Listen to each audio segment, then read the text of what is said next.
Assalamualaikum warahmatullahi wabarakatuh. Waalaikumsalam warahmatullahi wabarakatuh. Gimana kabar Nanda pada hari ini? Baik? Ada yang kurang sehat? Baik. Udah sarapan sebelumnya? Dah. Alhamdulillah. Nah, coba diperhatikan dulu tempat duduknya, ada sampah atau tidak? Kalau ada disimpan dulu, nanti pas keluar dibuang ya. Nah, sebelum itu mari kita baca doa sebelum memulai pembelajaran yang akan dipimpin oleh ketua kelas. Pada ketua kelas dipersilakan untuk memimpin doa. Berdoa mulai. Bismillahirrahmanirrahim. Raditu billahi rabba wa bi islam madina wa bi muhammadin nabiyya wa rasula. Rabbi zidni ilma warzuqni fahma. Amin. Assalamualaikum warahmatullahi wabarakatuh. Waalaikumsalam warahmatullahi wabarakatuh.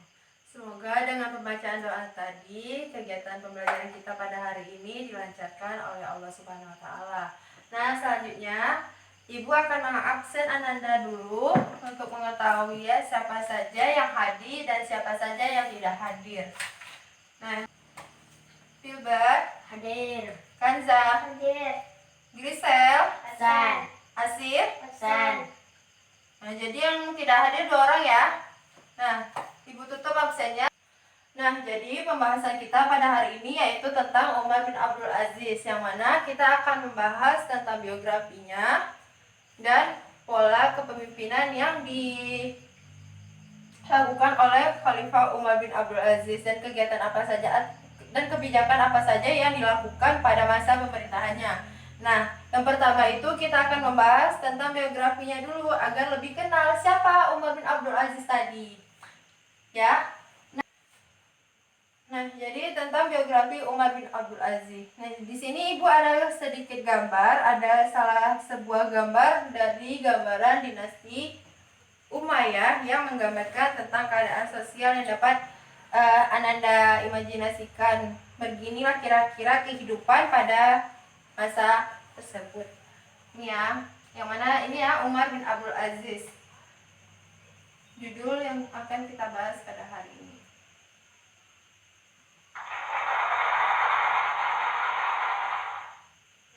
Umar bin Abdul Aziz. Nah, kira-kira seperti inilah ya kondisi kehidupan sosial pada masa tersebut. Kemudian Ibu ada poin tentang terkait biografi dari Umar bin Abdul Aziz. Ada yang tahu nama lengkap dari Umar bin Abdul Aziz itu siapa? Enggak. Nah, jadi nama lengkap dari Umar bin Abdul Aziz itu adalah Umar bin Abdul Aziz bin Marwan bin Al-Hakam bin Abu Al-Ash bin Umayyah bin Abdu Syam bin Manaf. Yuk sama-sama kita ikut Ibu ya.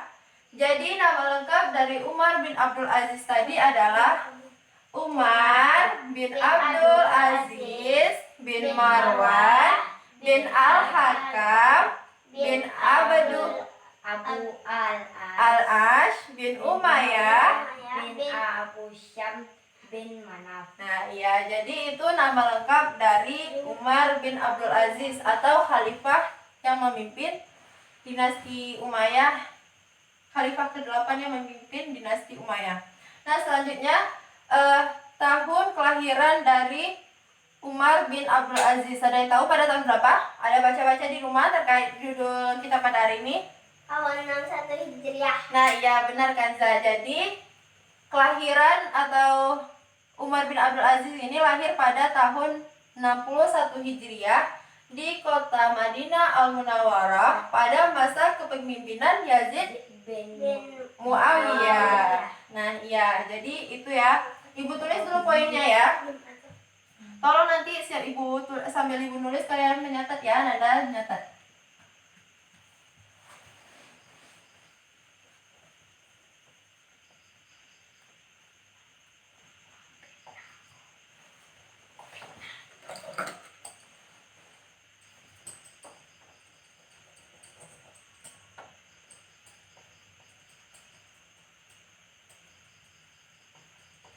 Nah, jadi ini tahun kelahirannya pada 61 Hijriah. Selanjutnya, Umar bin Abdul Aziz itu anak dari Abdul Aziz dan ibunya yang bernama Lail binti Hashim bin Umar bin Khattab. Yang mana ayahnya ini adalah seorang gubernur yang dikenal sebagai seorang yang pemberani lagi pun dermawan. Sedangkan ibunya ibu dari Umar bin Abdul Aziz ini adalah seorang keturunan dari Umar bin Khattab yang dikenal sangat tegas pada masa kekhalifahannya, dan ibu dari Umar bin Abdul Aziz ini juga sering menyampaikan hadis Nabi yang disampaikan oleh Umar atau kakeknya ibunya Umar bin Abdul Aziz tadi. Sampai di sini sudah paham? Dah. Nah, selanjutnya istri dari Umar bin Abdul Aziz. Istrinya itu adalah seorang solihah berasal dari keluarga kerajaan dari dinasti Umayyah, yaitu Fatimah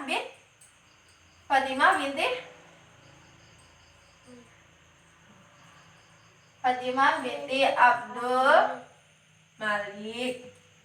Nah, jadi itu nama istrinya, dan dia memiliki 11 orang anak laki-laki dan 3 orang anak perempuan.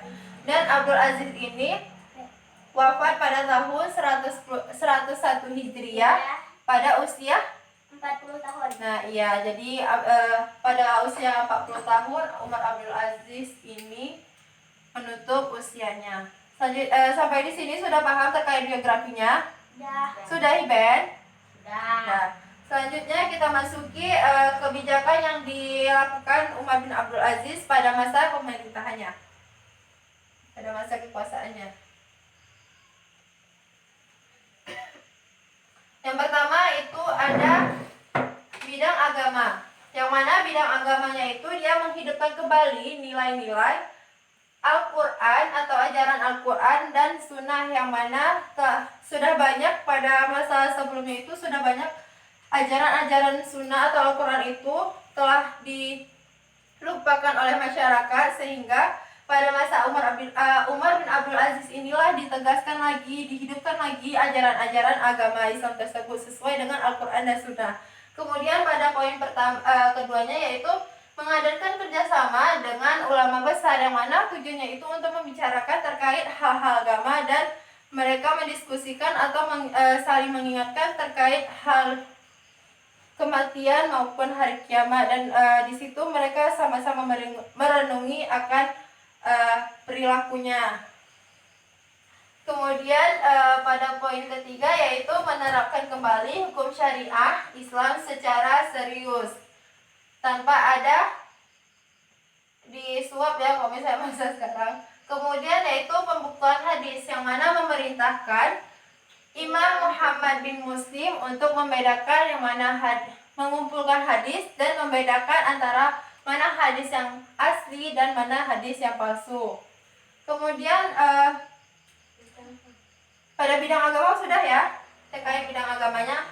Kemudian yaitu bidang pengetahuan, yang mana pada kebijakan Umar bin Abdul Aziz ini mengadakan gerakan terjemahan yang mengajak cendekiawan untuk menerjemahkan buku-buku kedokteran dan ilmu pengetahuan yang berasal dari bahasa Yunani dan bahasa Latin, sehingga diubah ke bahasa Arab agar lebih mudah umat Islam untuk mempelajarinya.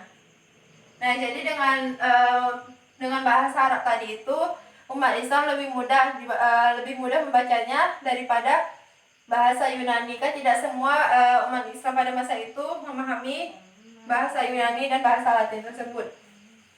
Kemudian yaitu pemindahan sekolah kedokteran dari Iskandaria di Mesir ke Antioquia dan Barah di Turki. Nah, jadi terjadi perpindahan sekolah atau lembaga pendidikan kedokteran dari Iskandaria ke Antioquia. Nah, sampai di situ terkait bidang ilmu pengetahuan sudah paham? Sudah. Nah, selanjutnya pada poin selanjutnya ya. Selanjutnya yaitu bidang sosial politik, yang mana pada bidang sosial politik ini Umar bin Abdul Aziz yaitu menerapkan politik yang adil tanpa ada membedakan antara Muslim Arab dan Muslim non-Arab. Nah, jadi pada masa tersebut terjadi perbedaan antara Muslim Arab dan Muslim non-Arab, sehingga terjadi ketidakadilan di sana. Kemudian Umar bin Abdul Aziz juga menerapkan memecat pemerintah atau penjabat pada masa tersebut yang tidak adil atau yang tidak kompeten dalam bekerja.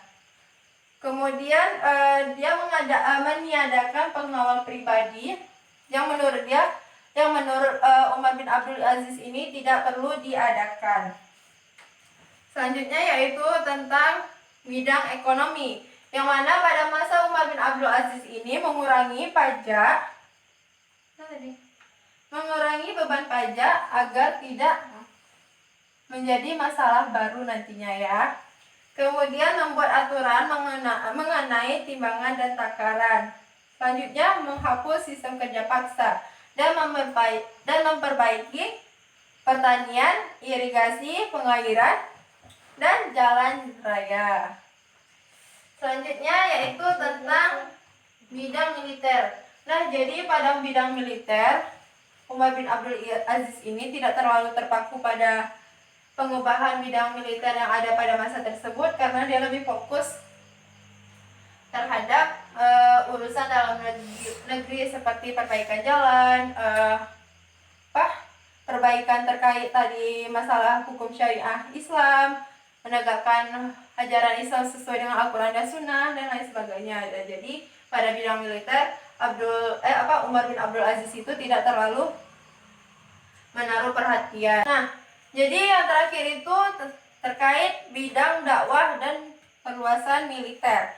Menurut Khalifah Umar bin Abdul Aziz ini, perluasan wilayah itu tidak harus dilakukan dengan kekuatan militer. Kenapa? Karena perluasan wilayah ini bisa dilakukan dengan cara berdakwah nahi mungkar, amar ma'ruf nahi mungkar. Yang mana Umar bin Abdul Aziz ini pernah mengirim pendakwah ke raja-raja India, Turki, dan di Afrika Utara agar mereka juga ikut masuk Islam bersama kita, maksudnya sama seagama sama kita. Nah, sampai di situ sudah paham? Sudah. Sedikit lagi, jadi pada masa Umar bin Abdul Aziz ini, dinasti Umayyah itu sangat maju dan sangat kuat, semakin kuat, sehingga tidak ada lagi pemberontakan, penyelewengan, dan rakyatnya itu hidup makmur dan sejahtera. Sampai di sini sudah paham, Ananda? Sudah? Kalau ibu tanya minggu depan, atau ibu mana tahu tiba-tiba ada kuis minggu depan, bisa jawab ya? Ya. Nah, alhamdulillah. Nah, dengan berakhirnya materi kita tadi, berakhir pula kegiatan pembelajaran kita pada hari ini. Ibu harap Ananda semua dapat memahami materi yang Ibu jelaskan tadi ya. Ya. Nah, Ibu akhiri dengan salam. Wabillahi taufiq wal hidayah. Wassalamualaikum warahmatullahi wabarakatuh. Waalaikumsalam warahmatullahi wabarakatuh.